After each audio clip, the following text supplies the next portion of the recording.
खेमचंद जी, भाजपा के चुनावी विजय में कहा जाता था कि ये 5 किलो अनाज वाला जो मसला है ये एक बड़ा निर्णायक तत्व है, और सो मैं भी मानता हूं कि एक निर्णायक तत्वों में से एक बड़ा तत्व ये भी है, क्योंकि पेट से बड़ा कुछ नहीं। गरीब को अन्न मिल रहा है, उसको जय जय बात, बाकी तो ठीक ही है। अब पहले कांग्रेस नानुकुर करती रही तो आपकी खिल्ली भी बनाती रही कि भाई 5 किलो अनाज देख के इन्होंने जनता को भ्रमित कर लिया। अब उसको भी शायद लगा कि नहीं ये मामला ठीक है, तो उसने कहा कि ये 5 दे रहे हम 10 देंगे। अब ये चुनाव अनाज पर लौटता दिख रहा है मुझे, 5 के बदले 10। खेमचंद जी, देखिए अमिताभ भाई, कांग्रेस तो बहुत कुछ कह रही है और बहुत कुछ पिछले 60 साल में कहती आई है और वो कहती रहेगी। आदरणीय प्राइम मिनिस्टर मोदी ने करके दिखाया है। वो कहते थे कि गरीबी हटाएंगे, पंडित नेहरू ने भी कहा, स्मिथ सोनिया जी ने भी कहा, राजीव जी ने भी कहा और बहुत सारे लोगों ने कहा, लेकिन आदरणीय प्राइम मिनिस्टर मोदी जी ने 25 करोड़ लोगों को महागरीबी से बाहर निकाला और उनको अब संवर्धन भी दे रहे हैं, उनको सपोर्ट भी कर रहे हैं, उनको हैंड होल्डिंग भी कर रहे हैं कि वो कोने गरीबी में ना जाए। तो उसके लिए राशन दे रहे हैं, अच्छे स्वास्थ्य के लिए आयुष्मान भारत के तहत उनको मदद दे रहे हैं कि अगर उनको कोई स्वास्थ्य की प्रॉब्लम होती है तो 5 लाख तक का बीमा है। अब उनको अपनी प्लॉट नहीं बेचनी, घर नहीं बेचना, खेत नहीं बेचना या लोन नहीं लेना, तो अब वो अपना इलाज फ्री में करा सकते हैं। उनके घर में टॉयलेट बनाने का काम किया है आदरणीय प्राइम मिनिस्टर मोदी। पीएम किसान के माध्यम से अगर वो छोटे किसान हैं या किसानी करते हैं तो उनको सीधा सीधा मदद मिल रही है। और फसल बीमा के माध्यम से अगर कोई प्राकृतिक आपदा आती है, जो आती रहती है हमारे अलग अलग क्षेत्र में, तो वहां पे मदद मिलती है। और जो उनके घर में कुछ युवा हैं तो उनको पूरा डेटा को लिस्ट किया गया है, उनको अपस्किल किया जा रहा है, रीस्किल किया जा रहा है, फ्यूचर की जॉब है उसके लिए तैयार किया जा रहा है। तो आदरणीय prime minister Modi ji 360 degree पे काम कर रहे हैं और इसीलिए कांग्रेस और इंडी गठबंधन वाले इस समय बौखलाए हुए हैं। जिस तरीके से अभी चुनाव गया है, उनको ऐसा लगता है कि कहीं पिछली बार जैसे वो विपक्ष में बैठने के लिए उनके पास एलओपी के लिए जो नंबर नहीं थे, अब कंबाइंड इंडी गठबंधन के पास भी शायद ऐसा ना हो कि एलओपी के लिए नंबर ना हो। तो इसीलिए वो डेस्परेट और अंतिम जो है वो कोशिश कर रहे हैं। अभी हमारे मित्र वरिष्ठ पत्रकार जी कह रहे थे कि कहीं बीजेपी को लग रहा हो कि सीटें कम आ रही हैं, इसीलिए भारतीय जनता पार्टी इस तरीके से, जैसे आपने कहा, सब्जी में छौंक लगाने का काम कर रहे हैं या नमक मिर्च को बढ़ावा करने का काम कर रहे हैं, वैसा नहीं है। ये मैं ऐसा समझता हूँ कि रिट्रेट कर रहे हैं कि हमारी सीटें आ रही हैं, किसी बहकावे में ना आए, किसी अफवाह में ना आए, किसी मिस इन्फॉर्मेशन में ना आए। इसलिए जो जहां इलेक्शन बचा हुआ है, आपको इंश्योर करते हैं कि आप भी अपना आशीर्वाद बराबर दें, अपना आशीर्वाद पूरी तरीके से दें, ताकि जो 400 पार का नारा हमने लगाया था, जिस लक्ष्य की ओर हम तेजी से आगे बढ़ रहे हैं, वो लक्ष्य की प्राप्ति हो। और जो बड़े बड़े काम हम करना चाहते हैं, आदरणीय प्राइम मिनिस्टर मोदी जी करना चाहते हैं, वो करके रहें। और सरकार की डायरेक्ट भूमिका नहीं थी, राम मंदिर में भी नहीं थी, लेकिन इनडायरेक्ट बड़ी भूमिका थी। मैं आपको बता सकता हूं, मैं ऐसे बड़े लीडर्स के साथ बैठा, उन्होंने बताया कि पुरानी सरकारें जब लॉजिस्टिक की बात आती थी, इंटरप्रिटेशन होता था, बहुत सारे डॉक्यूमेंट थे, इतने डॉक्यूमेंट थे कि भाई अभी लटकाना है तो उन्होंने बोल दिया कि हमें तो हिंदी समझ में नहीं आती, इंग्लिश समझ में नहीं आती, उर्दू में चाहिए। तो अब आपको लॉजिस्टिक अरेंज कराना है। तो जैसे ही हमारी डबल इंजन की सरकार यूपी में आई तो उन्होंने कहा आपको जो लॉजिस्टिक चाहिए आपको बताएं, आपको बिल्कुल खेमचंद जी, आपकी बात कराना है, बिल्कुल ठीक है, दुरुस्त है। ट्रांसलेट कर आपकी देंगे। बात, मैं इस विवाद में बहुत लंबा नहीं खींचना चाहता, लेकिन एक बात आपके संज्ञान में डाल दूं। 403 की यूपी की असेंबली है, जो आपने बात कही उसी पे एक निर्णायक उत्तर दे दूं। 403 की असेंबली है, 202 पे सरकार बन जाती। 202 वाली सरकार भी उर्दू, फारसी, संस्कृत, अरबी में ट्रांसलेशन उपलब्ध कराने में क्या अधिकार रखती, सक्षम है। ठीक नहीं, आप कह रहे थे, इसलिए ये ना बताओ यार, बात वही करो जो बहस के तारतम्य में आए। अब आप मुझे समझाओगे कि उर्दू में ट्रांसलेशन देने के लिए 400 सीट चाहिए विधानसभा में, तो ये बात तो ठीक नहीं ना। 202 में भी वही काम होता है। इसीलिए मैं कहता हूं कि प्रवक्ताओं को भी थोड़ा चिंतन मनन करते रहना चाहिए, तो उससे ठीक अच्छा रहता है।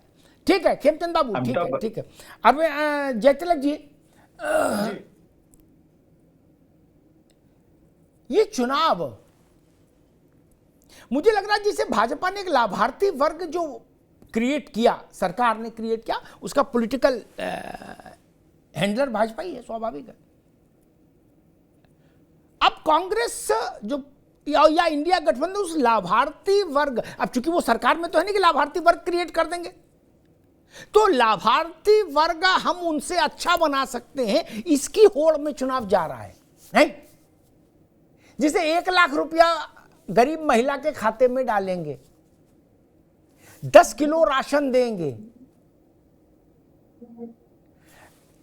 राजस्थान में उन्होंने कहा था कि 50,000 रुपए का इलाज, 25,000 रुपए का या 50,000 रुपए का इलाज करेंगे आयुष्मान की के उससे 25 लाख या 50 लाख का, है ना? इस टाइप का जो है, क्या वैसा एक नैरेटिव बन रहा है कि भाई ठीक है वहां पर कंपटीशन कर लो?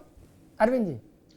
जी अमिताभ जी, देखिए राजनीति भरोसा पैदा नहीं करती है, मौका देती है। तो कांग्रेस के लिए, गठबंधन के लिए एक मौका है कहने को कि भाई वो 5 किलो देते हैं, हम 10 किलो देंगे, 20 किलो भी कह सकते थे। आपको याद होगा 2022 का जब इलेक्शन विधानसभा यूपी का हो रहा था तो प्रियंका जी ने 72,000 रुपया कहा था कि हम देंगे, लेकिन लोगों ने 6,000 रुपया किसान सम्मान निधि के तरफ ही रहे, वो 72,000 के तरफ नहीं गए। यानी भरोसा नहीं हुआ। भरोसा कैसे होगा? 2010 में सेंट्रल गवर्नमेंट थी, कांग्रेस की सरकार थी, कृषि मंत्री शरद पवार जी थे। 60,000 करोड़ का अनाज जब सड़ रहा था तो सुप्रीम कोर्ट ने कहा था कि भाई आप इसको बांटिए गरीब जनता में। उन्होंने कहा कि बांटने के लिए हमारे पास कोई तंत्र नहीं है। तो लोगों का भरोसा कैसे होगा? यही वजह है, एक भरोसे का संकट आन खड़ा पड़ा है। यही वजह है कि जो है कांग्रेस को चाहे वो 10 किलो दे, 20 किलो दे, दूसरी चीज ऑलरेडी एक मिल रहा है, 5 किलो ही मिल रहा है। वो कहा जाता है ना कि आधा छोड़ पूरी को धावे। कौन इतना बड़ा जोखिम लेगा, रिस्क लेगा कि आधा जो मिल रहा है 5 किलो उसको छोड़ करके 10 किलो पर गए, वो मिला कि नहीं मिला उसका क्या भरोसा? तो ये सबसे बड़ी चीज भरोसे का है। दूसरी महत्वपूर्ण बात यह है कि आपने बिल्कुल सही कहा कि 202 पर भी जो है राजनीतिक जो निर्णय लेने होते हैं, जो सरकारें रिस्क लेती है वो उठा लेती है। कल्याण सिंह की सरकार ने जो है उसी पर अपनी कुर्बान हो गई। किस तरह से? ये किसी से छिपा नहीं है। बड़ी बड़ी सरकारें की हिम्मत, उनके पैर कांपने लगते हैं, वो सत्ता से विमुख नहीं हो पाते हैं छोटे छोटे स्वार्थ के कारण। बिल्कुल तरफ मेरा मानना है कि ये जो है नैरेटिव चेंज करने की पूरी कोशिश है। धारणाओं से सरकारें बनती भी है अमिताभ जी, धारणाओं से सरकारें उखड़ भी जाती है। तो कहीं ना कहीं हेमंता साहब ये एक दो धारणा जो है, जो हिंदू जनमानस को जो है भाजपा के प्रति जो पहले से एक अपना आकर्षण रहा है, उससे पुनः जोड़ने की एक कोशिश हुई है और उसमें राष्ट्रवाद का एक तड़का है, छौक है। जी जी रावत जी। जी होता है कि जैसे वो लकड़ी कोयला होता है ना, उसकी जो अंगीठी होती है क्या, उसमें थोड़ी थोड़ी देर बाद में फूंक मारनी पड़ती है, देखे ना जी, है ना? तब वो कोयला फिर दहकने लगता है। ये फूंक मारने वाला काल है। कोयला है, जल रहा है, लेकिन ऊपर वो जम जाता है तो उसको हटा दो फिर दहकने लगता है। ये वैसे प्रयोग है। बिल्कुल इसकी जरूरत होती है। राजनीति का एक दस्तूर है, जब हम पॉलिटिकल साइंस पढ़ते थे तो उसमें बताया जाता है कि जनता भूल जाती है, इसलिए उसको फूंक मारने की जरूरत होती है, उसको याद दिलाना पड़ता है। अगर खाली आप 5 किलो राशन को याद ना दिलाओ तो भूल जाएंगे, वो 10 किलो के चक्कर में आ सकते हैं। इसलिए जो आपने काम किए हैं प्रचार के माध्यम के लिए, संविधान ने हमें इजाजत दी है कि आपने कोई काम अगर किया है तो आपको उसका प्रचार का हक बनता है। तो उस हक के अंदर आप मैनिफेस्टो के तहत वो काम कर सकते हैं। तो ये फूंक जो मारी जा रही है ये जरूरी है, क्योंकि सरकार ने बड़ी मेहनत के साथ जो काम किए हैं उनको बताना आवश्यक है और आगे की प्लानिंग भी बताना आवश्यक है। तो मैं जो अपना हेमंता साहब ने जो कहा है ये बहुत जरूरी भी है, इसको बहुत पहले करना चाहिए था। अब पता नहीं इतनी देर क्यों हो गई है, या उनकी समझ में नहीं आया, या जो विचारक जो हमारे टीम है, जो वहां पर बौद्धिक वर्ग टीम है, उनकी समझ में क्यों नहीं आया। ये बहुत पहले आना चाहिए था। तो इससे जनता के अंदर एक बहुत बड़ी यानी क्रांति आती और 400 क्या 450 के आसपास पहुंच सकते थे, क्योंकि इन सब चीजों की आवश्यकता होती है, क्योंकि चुनाव प्रचार में जब पार्टियां रहती है तो ध्यान नहीं रहता इन चीजों का। सुजाता जी, क्या आपको लगता है कि जो हेमंता ने कहा इसको बीजेपी के और कंसोलिडेटेड फॉर्म में बीजेपी को कहना चाहिए था? वो जो टॉप 3 लीडर्स हैं उनके जरिए कहा जाता या मैनिफेस्टो के जरिए कहा जाता तो ज़्यादा प्रामाणिक होता, गांव देहात तक बात ज़्यादा पहुंचती और उस पर भरोसा ज़्यादा होता। क्योंकि किस कंठ कौन है, हमने राजनीति में इस देखा, कंठ कौन है वो महत्वपूर्ण है। वही बात अमिताभ अग्निहोत्री कहें, वही बात नरेंद्र मोदी कहें, शाहरुख खान कहें, अमिताभ बच्चन कहें, तो फर्क है ना। कंठ, क्या इसको और बेहतर ढंग से कहते और जल्दी कहते, जब चुनाव आकार ले रहा था तो शायद ज्यादा फायदा होता। काशी और मथुरा, मेरा फोकस उतने तक है सर।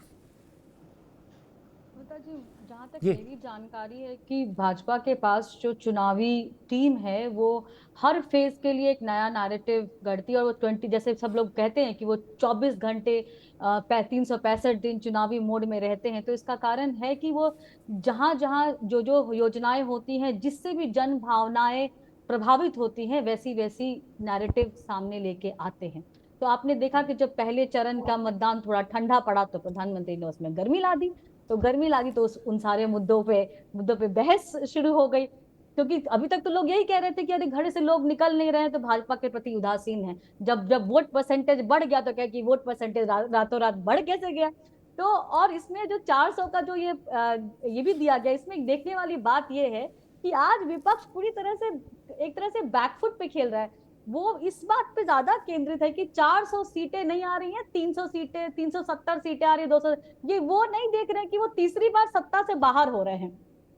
उसके बाद जो इस फेज में है तो ये हिंदी पट्टी का चुनाव है, तो यहाँ की भावनाओं को तो फिर आपको हर पार्टी देगी, हर पार्टी वो तड़का लगाने की कोशिश करेगी जिससे उसके पक्ष में माहौल बने। और जहां प्रधानमंत्री कह रहे हैं कि यूपी में तो कांग्रेस साफ हो रही है, तो साफ होने से बचाने के लिए एक वो जो शहजादे की सीट है उसको बचाने के लिए 10 किलो क्या हो तो 100 किलो अनाज भी दे दे। लेकिन बात यही फिर से विश्वसनीयता पे आ जाती है। लेकिन साथ ही साथ ये भी क्लियर हो जाता है कि जो कांग्रेस ने जो मुद्दे उठाए थे, जैसे जातीय जनगणना का मुद्दा था, या फिर जो 1 लाख महिलाओं को देने का मुद्दा था, जो भाजपा सरकार पे जो आरोप लगाए थे अदानी अंबानी वाले, वो सारे मुद्दे शायद गौन पड़ गए हैं। और मोदी की गारंटी वाला जो नैरेटिव था वो इतना स्ट्रांग है, स्पेशली लाभार्थी वर्ग जो आप कहते हैं, जो कि क्षेत्रीय पार्टियों का भी वोट बैंक था जिसको भाजपा लेके अपने पास आ पाई, वो दिखाता है कि मोदी की गारंटी के सामने अब बस मीटू वाला प्रोडक्ट है। तो मीटू तो कभी नहीं चलता ना, अमिताभ अग्निहोत्री एक ही है, अमिताभ अग्निहोत्री पार्ट 2 बन जाए तो क्या फायदा, कौन ही देखेगा उसको, वो तो है ना। खेमचंद जी,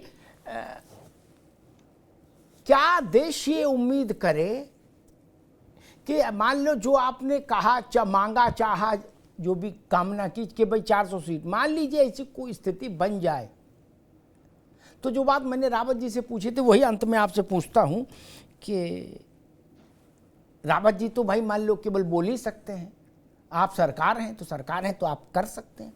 क्या काशी और मथुरा में काम चालू हो जाएगा बिना किसी किंतु परंतु के? खेमचंद जी, देखिए, क्योंकि लोचा तब होता है, जैसे सुन लो मेरी पूरी बात सुन लो, लोचा क्या होता है, स्कीम निकलती है क्या, एक के बदले 4, एक के साथ 4 फ्री, नीचे लिखा होता शर्तें लागू। अब वो शर्तें इतनी छोटी लिखी होती हैं कि चश्मा लगा के पढ़ने में नहीं आता। हम दुकान पे जाते कहते भैया 4 फ्री दो, वो कहते शर्तें नहीं पड़ी थी, लाल रंग का कपड़ा पहन के आओगे तो मिलेगा, चलो भागो।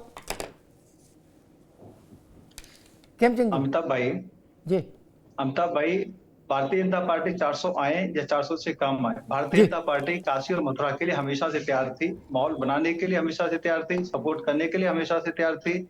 और जब कोर्ट का डिसीजन आएगा, जब कोर्ट के डिसीजन को स्पीड अप करने के लिए कोई भी लॉजिस्टिक सपोर्ट चाहिए होगी, हमेशा से तैयार रहेगी, क्योंकि ये हमारे लिए आस्था का विषय है, हमारे लिए राजनीति का विषय नहीं है। और मंदिर बने, ये हमारे सीनियर्स की भी इच्छा थी, हमारे बड़े लीडर्स की भी इच्छा थी, हमारे फाउंडर्स की भी इच्छा थी, और आज हमारे जो छोटे कार्यकर्ता हैं, हम जैसे छोटे कार्यकर्ता हैं, उनकी भी इच्छा है, और करोड़ों हिंदुओं की भी इच्छा है कि मंदिर बने। क्योंकि भगवान कृष्ण जिस तरीके से एक दूसरे स्ट्रक्चर के नीचे बैठे हुए हैं, वो किसी को भी अच्छा नहीं लगता। और वैसे ही ज्ञानव्यापी में भगवान शिव और जिस तरीके से आइसोलेट हो रखे हैं, वहां पे पूजा की जगह कुछ और होता है, वो किसी को भी अच्छा नहीं लगता। तो भारतीय जनता पार्टी और भारतीय जनता पार्टी की सरकार कोर्ट को सपोर्ट करने के लिए, माहौल बनाने के लिए, जैसे निर्णय आएगा उसको इम्प्लीमेंट करने के लिए पूरी तरीके से प्रतिबद्ध है। ऐसा मैं एक छोटे कार्यकर्ता के नाते भी कह सकता हूँ। जी।